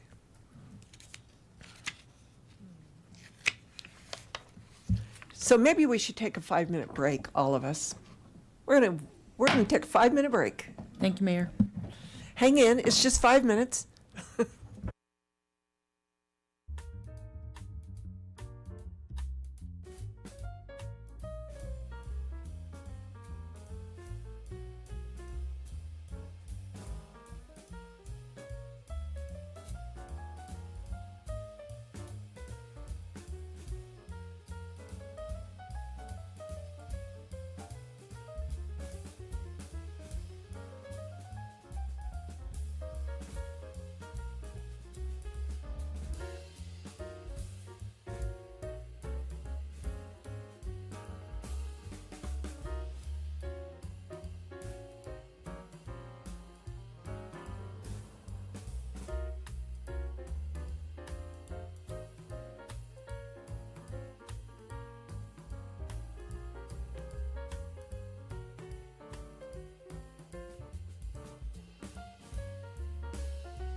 We are back in session, and Don Quintana from the city clerk will start this discussion. Thank you, Mayor Peck, members of council. Don Quintana, city clerk, here to talk to you about the city council vacancy and appointment process. Our goal tonight is to get direction from you on the procedure and the timeline for filling the Ward 2 vacancy by the deadline of January 30th, 2025. Before we do that, I know there are lots of questions. I anticipate the public would have lots of questions. So I just wanted to begin our conversation covering some of the facts and what the charter says. I put on this slide a lot of text. This is Charter 2.8.4. Just for public information, I'm going to focus on the first couple sentences because they're relevant to the information we're about to review. So a vacancy which occurs less than 1 year but more than 90 days before the next regular city election shall be filled by a majority vote of the remaining councilmen within 30 days after such vacancy occurs. When a vacancy occurs with 1 year or more remaining in a term, the council at the next regular meeting shall call a special election for the constituency for which the vacancy occurs. And I won't read all of it to you, but I want to focus on those two sentences. So our current scenario, the vacancy will occur on December 31st, 2024, as delivered in Councilmember Martin's resignation. Regular city election will be held, according to Charter 2.3, on the first Tuesday in November in each odd number year. Therefore, our next regular election will be November 4th, 2025. When we compare those two dates, we can see that there is less than 1 year and more than 90 days between those two. And then just a reminder of that sentence in the charter that says a vacancy that occurs less than 1 year and more than 90 days before the next regular city election shall be filled by a majority vote of the remaining councilmen within 30 days after such vacancy occurs. So I wanted to just cover those pieces of that for you and for the public. Has the council made appointments before? You certainly have. This body hasn't. It certainly hasn't occurred since I've been with the city clerk's office or even with the city. But there are 6 instances since the charter was adopted in 1961. Some of those names might sound familiar to you. Roger Lang was in the audience tonight, appointed in 2000 by the council. So there is a precedent. We did look to the process in 2005 and 2000. I was able to find those. And what I will present to you tonight is wash, rinse, repeat. I basically borrowed that layout to present to you tonight because it's been done twice before and worked well. So, and just a closer look at the past 2 appointments. In 2000, Rick Hogue resigned effective November 7th, 2000. That was less than a year from the regular election scheduled in November 2001. Roger Lang was then appointed to fill that seat. In 2005 was a Ward 2 issue. Greg Winger resigned effective January 4th, 2005, less than a year from the regular election in November 2005. And Karen Banker was appointed to fill that seat by the then seated council. Moving our focus to special elections, I do think there's some confusion about that, like you might have a choice or when one occurs over the other. So I wanted to take a moment to look at special elections. Looking back at Charter 2.8.4, when a vacancy occurs with 1 year or more remaining in a term, the council at the next regular meeting shall call a special election for the constituency for which the vacancy occurs. Looking back at the past couple special elections, in 2007, again, Roger Lang won the mayor's seat halfway into his at-large term. So there were 2 years left on his seat. We then ran a special election to fill that seat, and Gabe Santos was the winner of that election. In 2018, Brian Bagley won the mayor's seat halfway into his term as the Ward 1 representative. A special election was held in February 2018, and Councilmember Waters was the winner of that election.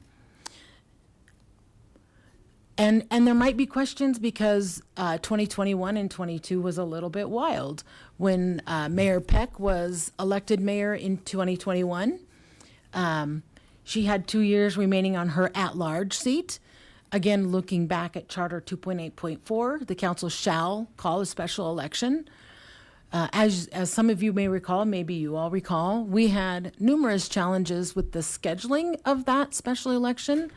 Neither of the counties were available, vendor unavailability, there were high cost, paper shortage. We're beginning to recover from the pandemic.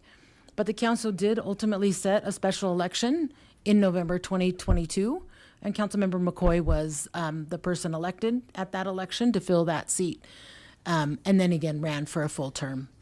So I wanted to just clarify that in the past, it's not like you get to pick or choose which we're doing. It's based on each scenario, and the charter is directing us as to what we need to do every time.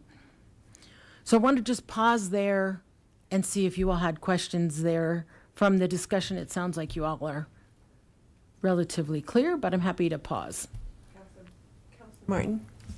Yes, I don't have a question, and I won't be really participating much in this, but I do want to point out that as Dawn's history shows, special elections are fraught and uncertain, and you don't know how long it's going to be between the vacancy and the certification of the election. And so we've had occasions where a ward went unrepresented, or a seat went unrepresented for a significant amount of time. And the council appointments are really short intervals, and so I'm not sure I understand what the aversion is to accepting an appointment of a city council that you did, after all, elect.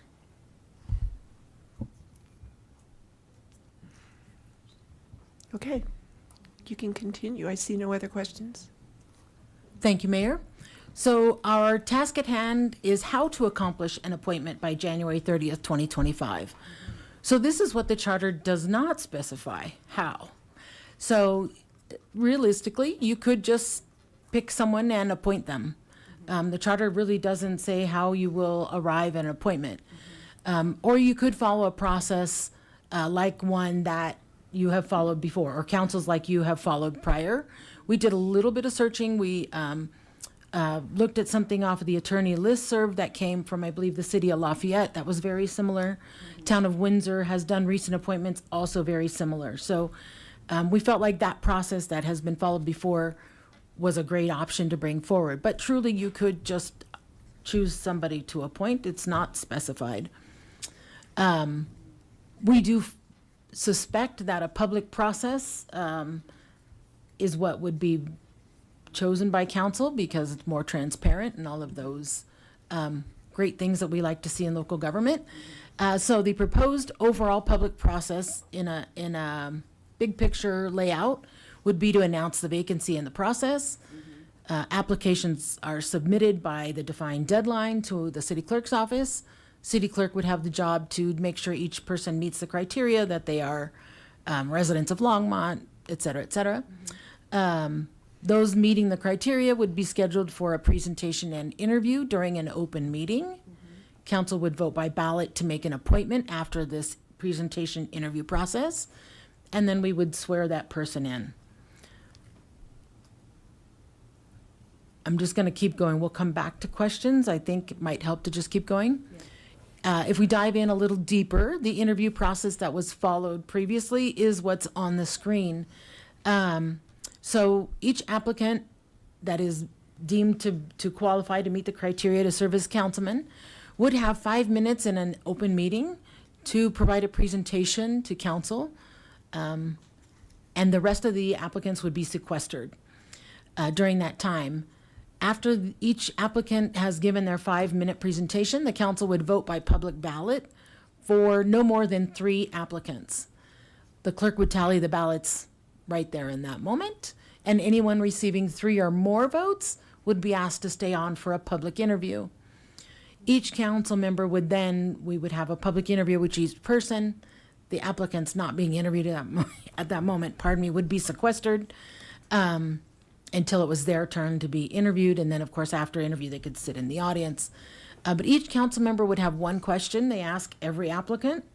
Applicants would have 3 minutes to respond. So each of those, each interview would last 21 minutes, more or less, with a little give here or there. And after that, council would vote on the new member by a public ballot. If no one got 4 votes, the council would vote again on the top vote getting applicants until one applicant was declared winner. So this is exactly what was done in 2005 and 2000. At first, I thought sequestered was a little extreme, but after reviewing the process, it does make sense. They wouldn't have the benefit of learning something, like a job interview.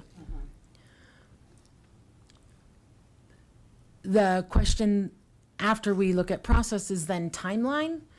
I first laid out the timeline on the left. The holidays are upon us. That makes this a little more difficult, possibly. But I laid out 2 timelines. One that would accomplish, both would accomplish you appointing a new person by the January 30th deadline.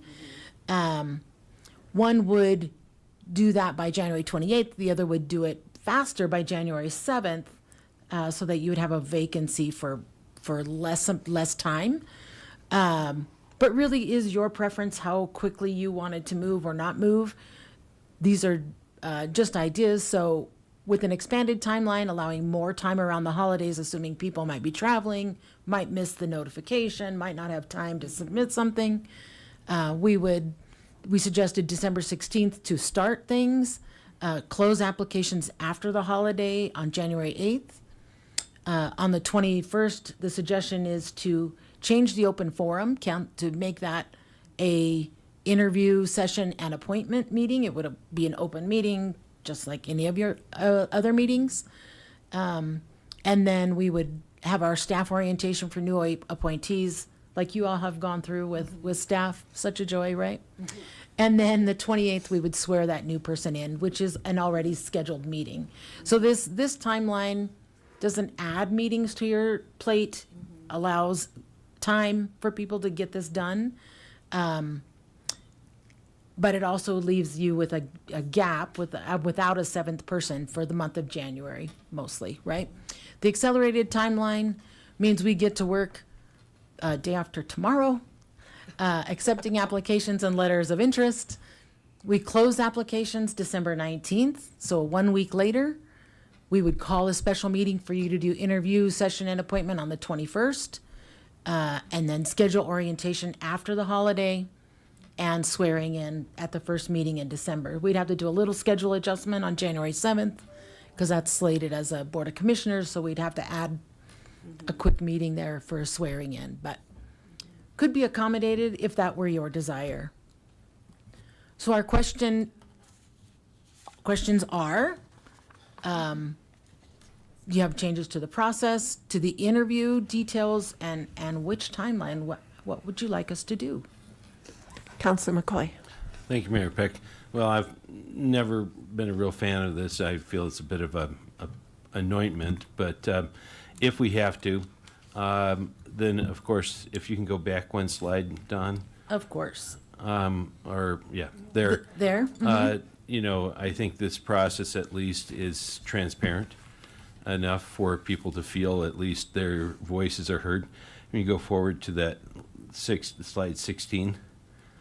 To the timeline? To the timeline. I think the expanded timeline is more reasonable. It allows the community to maybe contact us, make some arguments on behalf of their anybody that might be applying, and then of course hearing out this in front of the public is the critical part, and everything.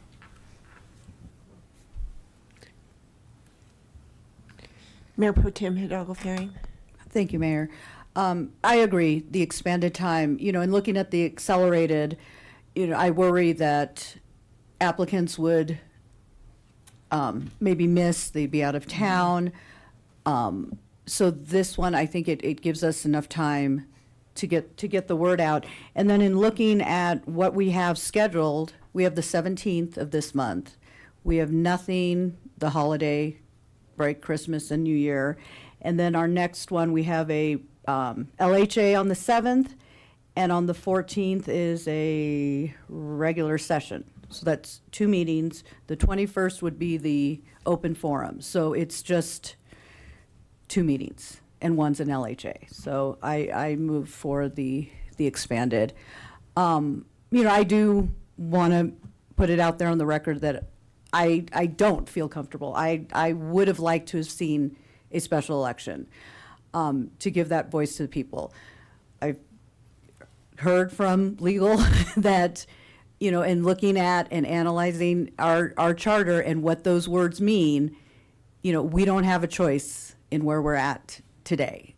It's not my best choice, but I think this, having an application process, looking at it as a more heartier version of boards and commission interviews. I think having that and making it as open and transparent as possible. So thank you for the slideshow. Councilor Christ. Dawn, do you have any idea how much interest you've had in this already? We have gotten quite a few phone calls, people wanting to understand the process or how to toss their hat in, as you heard this evening. I would say maybe 5 people have reached out to our office, maybe more seriously. Mm-hmm. And we've indicated to all to listen tonight, and we'll know more. Very good. I also favor the expanded. I think it allows for you to get the work accomplished in case you do have a lot of applicants. And also, we're expecting a long night on the open forum, so it dovetails nicely. So if this is what we have to do, it mimics an election of some sort in that it's public. Ward 2 can put through their best candidates, their best choices, and we'll definitely give them a good review. So thank you for doing this work. So I do have a question.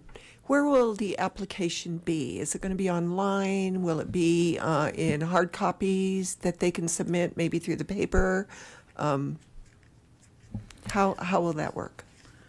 Our plan is we will have an online form that for those that want to file online, but we can always print something if somebody needs a print copy. We always provide that for boards and other things as well, so we'd be prepared for that. We have done a little bit of work to get things ready, but not knowing what the decision would be tonight. Everything's on hold, waiting for a decision. So we would get it up on the website and out on all of our news channels, do Okay. all of those things. We've got the communications team ready to hit the ground running with us, thankfully. And there's no limit on applicants? As No many limit. people from Ward 2 only can apply? Correct. So I agree with the expanded. We need enough time to get the message out to the public, so, as to how this is going to work. So I think that you have consolidated direction on this. Councilor Yarbrough. Yes, thank you, Mayor. I would say expanded as well, for the same reasons my co-councilors mentioned, making sure that enough people have the time to apply, especially during the holiday season. Thank you for bringing up Ward 2, because I know people that were not in Ward 2 thought that they could apply for this position. So making sure that they have to be a resident in Ward 2 is very important. And I know that's the part of the qualification part. But yeah, I think that this process the extended process that you put out, I wouldn't just choose someone. I don't think that's the right way to do it. And of course, with the time frame and with the charter states, we're doing what we can do. And so I like the process that had been done previously within council. So yeah, I like that process and expand it for me. And I do want to say to the people in the chamber, thank you so much for your interest and being part of our community and interest in our city. We really welcome your comments, and you can all apply if you would like to be part of it. So hopefully you have trust in us. Thank you, Mayor and Council. I have. Yes, Councilor Rodriguez. Well, I was going to suggest that we just do a randomized computer program, throw everybody that's, applicable in Ward 2 in, pull somebody out and volunteer them that they're going to be on council. Yeah. Yeah. That'll be just completely randomized. It'll be perfect. No, I'm fine with the expanded and also as the process is proposed. He had given me a thumbs up. So do you have your direction? I do, Mayor and Council. I did also want to just let you know, as noted in the council communication, we will need to develop interview questions. We do have a draft list, of course, that I've borrowed and found elsewhere. I will send that out to you all, and you can send me back comments or suggestions directly. And then I also just wanted to point out, once we get through this process, I've received questions from staff about board liaison assignments. But we've got to figure out who the person is, and then we can talk about board liaison assignments if what shuffle needs to happen. So that will come soon. And what I would like, talking about board liaisons, in the next pre-session, I would like the council to be able to discuss, do we want to rethink board liaisons? How do they work? Are we going to need them? We've never really discussed that. We've just always accepted. Very good. So, as long as you're sitting here, I thought I'd give you that. I've got it. Thank you very much, Mayor. Thank you, Mayor. You're and welcome. Thank you, everybody.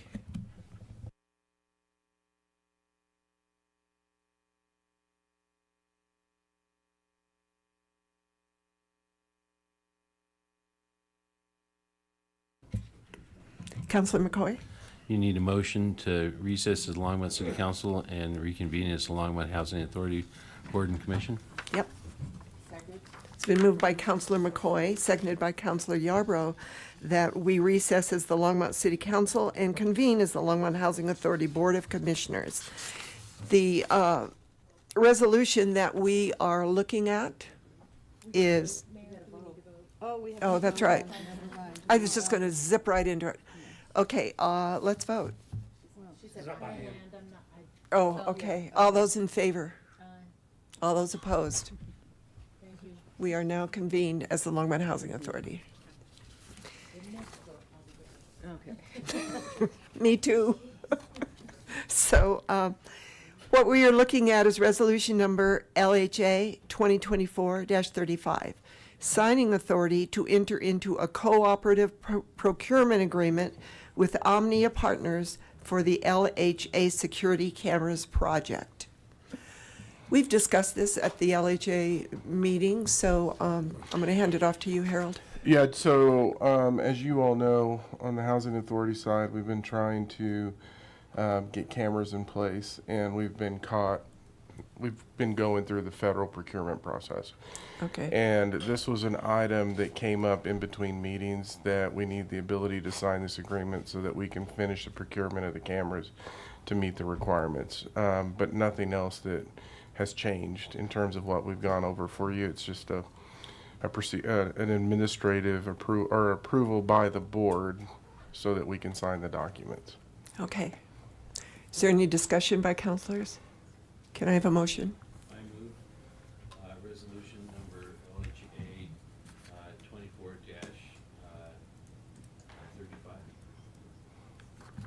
Second, somebody? Second. Okay, it's been moved by Counselor McCoy to move number LHA-2024-35, and it's been seconded by Mayor Pro Tem Hidalgo Ferring. Any discussion on that? Nope, let's vote.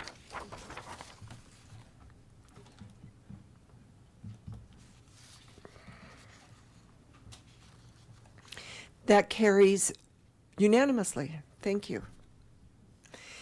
I move that we adjourn as the Longmont Housing Authority Board of Commissioners and reconvene as the Longmont City Council. Second.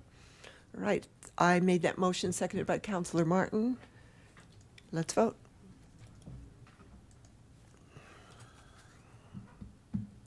And that passes unanimously.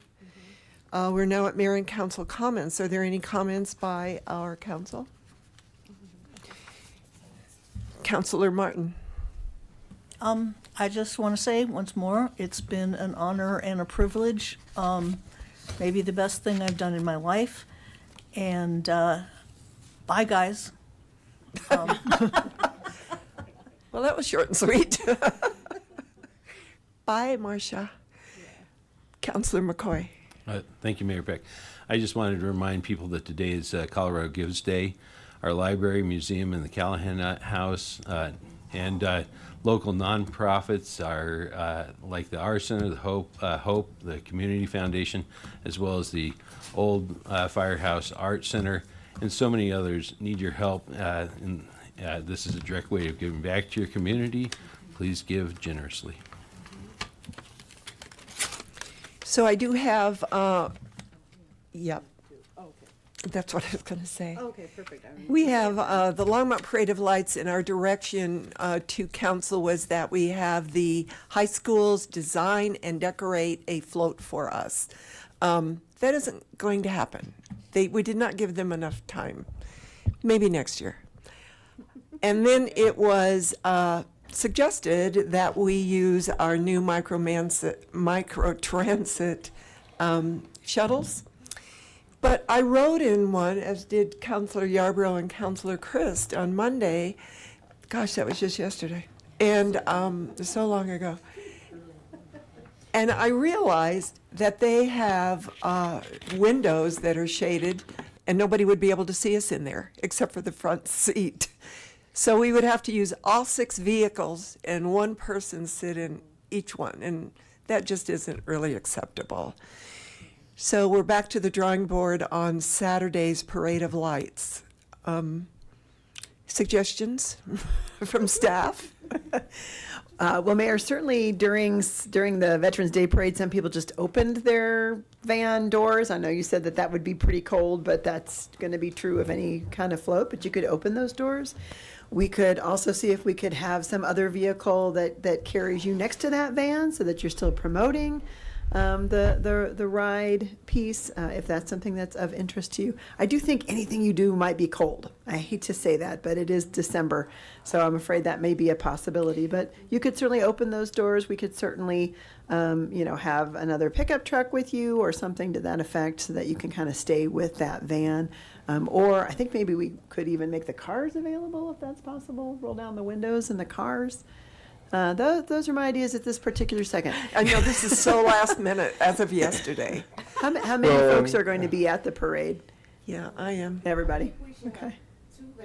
Two vans. Leave the doors open, one on each side, because both doors open on the vans. And then we just wave and wear gloves and scarf and, Hopefully nobody pushes one another out. And then someone can sit in the front too. Move over, Susie.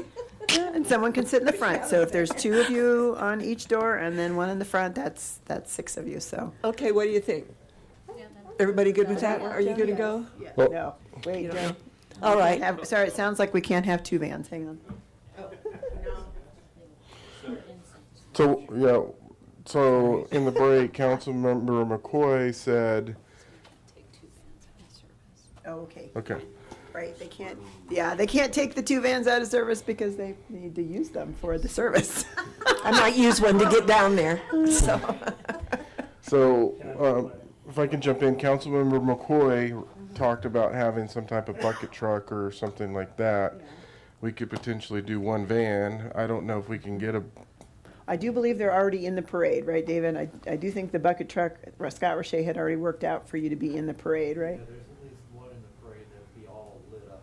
Yeah, one in the parade, plus there is, of course, the fire truck, which I know is tough for some people to get into, but we do have the fire truck also. so I mean, we could talk about moving the bucket truck up behind the ride-free van, and some of you can get in that and some of you can do the bucket truck. I do think that the parade routes are already set and everything's already been sent today, but we could certainly have council members on different city vehicles. That might be helpful. Yeah. I'll ride in the microtransit. Okay. I'm not climbing on a bucket truck. Yeah. I was actually going to suggest that since, I kind of feel somewhat that that's your baby, and I think that you should get My baby? the credit for it. And so I think it would be nice to have you in that van, and then the rest, if want to ride in the bucket truck, and like we've done in the last 2 years so far. So whoever doesn't mind having the doors open can ride in the van as well. Very good. Okay, sounds good. So what I'll do is I will let you know which positions all the city vehicles are in, and you're welcome to let me know which one you'd like to ride on, and we'll just take it on that way. Sounds great. All right. Thanks, everyone. Thank you. Who else? Does anybody else have comments here? No, I think All right. City manager remarks? No comments, Mayor Council. City attorney? Councilmember Martin, I just want to say, while you may not have been the easiest person to work with, I know your heart was always in the right place, and I truly wish you and your family best wishes. Yes, definitely. No further comments. Let's applaud our city council member, Martin.